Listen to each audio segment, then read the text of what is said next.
आप लोग अपनी स्क्रीन के सामने फोटो देखकर समझ गए होंगे कि आज हम लोग वाई एस जगन मोहन रेड्डी के बारे में बात करने वाले हैं।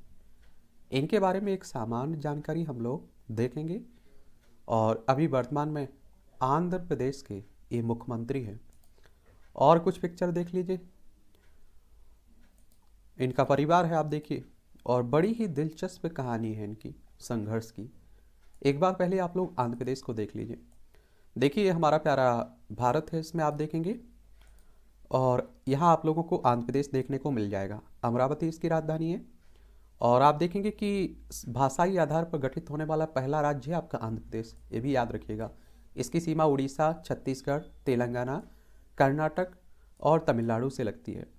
यहाँ विधानसभा में आपको 175 सीटें देखने को मिलेंगी। विधान परिषद भी है जिसमें 58 सीटें हैं। राज्यसभा में 11 सीटें हैं, लोकसभा में 25 सीटें हैं।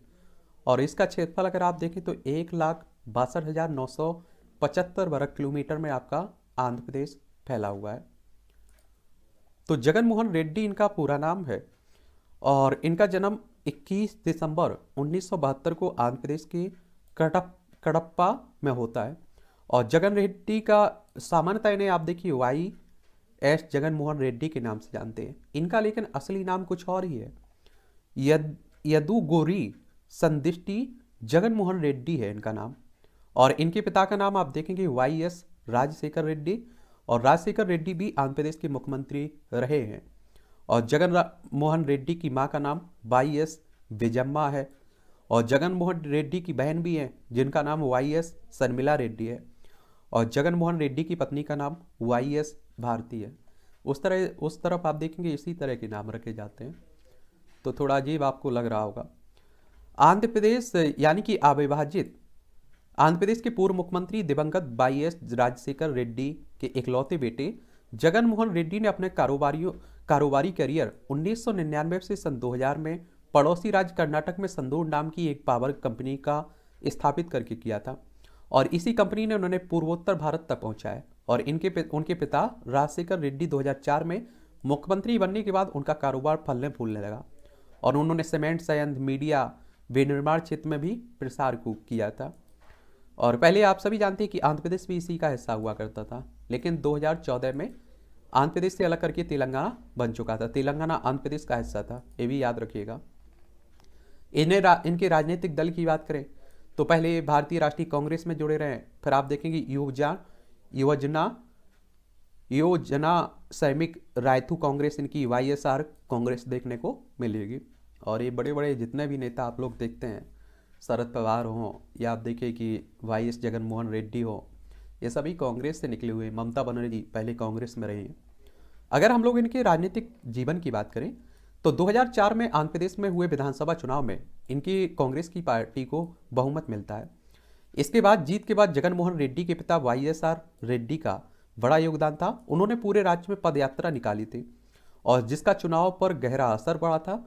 और इसीलिए आप देखेंगे वाई एस आर रेड्डी को आंध्र प्रदेश का मुख्यमंत्री बनाया गया था, जगन मोहन रेड्डी के पिता को। और आप देखेंगे इन्होंने 5 साल का इनके पिता ने मुख्यमंत्री का पद संभाला।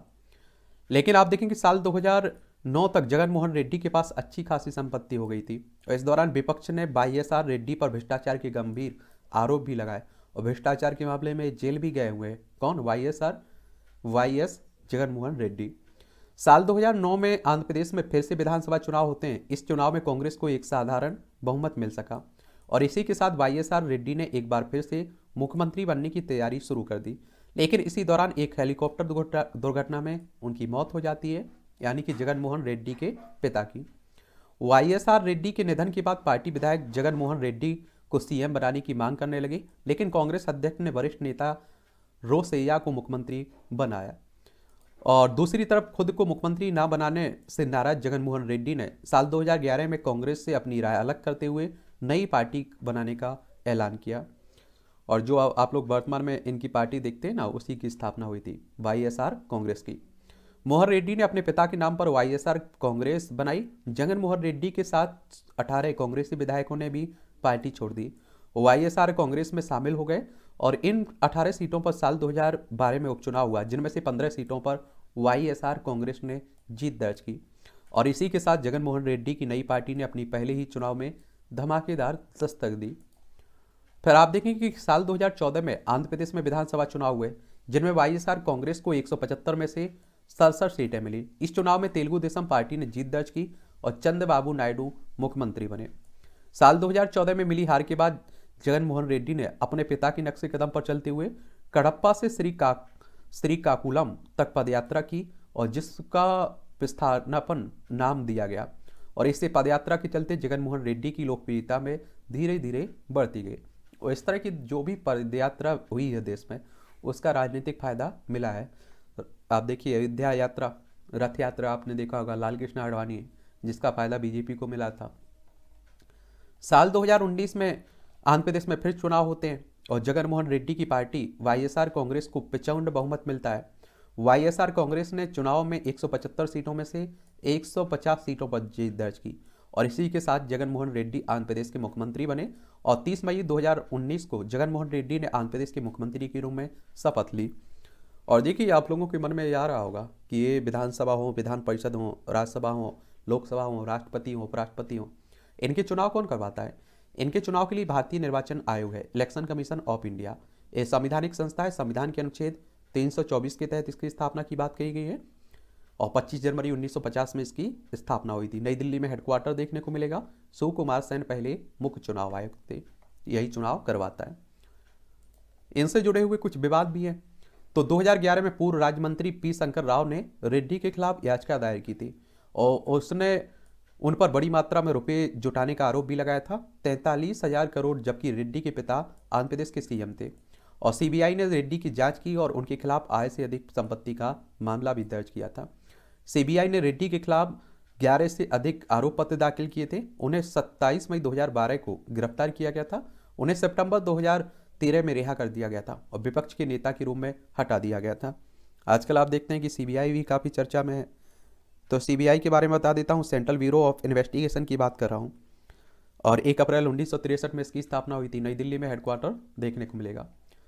अगला विवाद इनसे 5 अगस्त 2017 का है। इन्होंने आंध्र प्रदेश के पूर्व मुख्यमंत्री एन चंद्रबाबू नायडू को मुख्यमंत्री लूटर चीफ में बुलाया और कहा कि अगर उन्हें सड़क के बीच में गोली मार दी गई तो ठीक रहेगा। कई लोगों ने उनके बयान की आलोचना की क्योंकि जिस क्षेत्र में उन्होंने यह कहा था वह बहुत ही संवेदनशील था और नियमित रूप से दंगों झड़पों के लिए जाना जाता था। तेदेपा नेता मल्लेला राजशेखर ने जगन मोहन रेड्डी के खिलाफ उनकी टिप्पणियों और लोगों को भड़काने के लिए पुलिस में शिकायत भी दर्ज कराई गई थी। और 25 अक्टूबर 2017 को जब रेड्डी विशाखापट्टनम हवाई अड्डे पर थे तो फूड कोर्ट के एक व्यक्ति ने उनके सेल्फी लेने के लिए संपर्क किया। सेल्फी लेते समय उन्होंने रेड्डी का बायां हाथ चाकू से काट दिया था और उससे गिरफ्तार कर पूछताछ के लिए ले जाया गया था। आरोपी की पहचान जे श्रीनिवास राव के रूप में हुई थी। और 26 मई 2018 को मैं पश्चिमी गोदावरी जिले में पदयात्रा पर था, वॉकिंग मार्च पर। वहां उन्होंने घोषणा की कि वह जिले का नाम अल्लूरी सीताराम राजू जिले में बदल देंगे क्योंकि स्वतंत्रता सेनानी सीताराम राजू के विद्रोह को ज्यादा मान्यता नहीं मिली। और तेदेपा ने क्षत्रिय राजू समुदाय से अपील के लिए इस तरह के बयान देने के लिए रेड्डी को दोषी ठहराया था, जो पश्चिमी गोदावरी में प्रमुख है। तो इस तरह से आप देखेंगे एक शॉर्ट बायोग्राफी आप लोग कह सकते हैं वाईएस जगन मोहन रेड्डी की है। आगे क्या सफ़र रहता है इनका राजनीतिक सफ़र, उसके लिए आने वाला ही वक्त बताएगा। उसके लिए रहता है कि आप लोग एक न्यूज़पेपर पढ़ते रहा करिएगा और वैसे भी सोशल मीडिया का ज़माना है तो आप लोग जुड़े रहते हैं, न्यूज़ देखते रहते हैं। ठीक है, और किसी के बारे में जानना हो तो आप लोग नाम बताइएगा, उसके बारे में भी हम लोग बात कर लेंगे।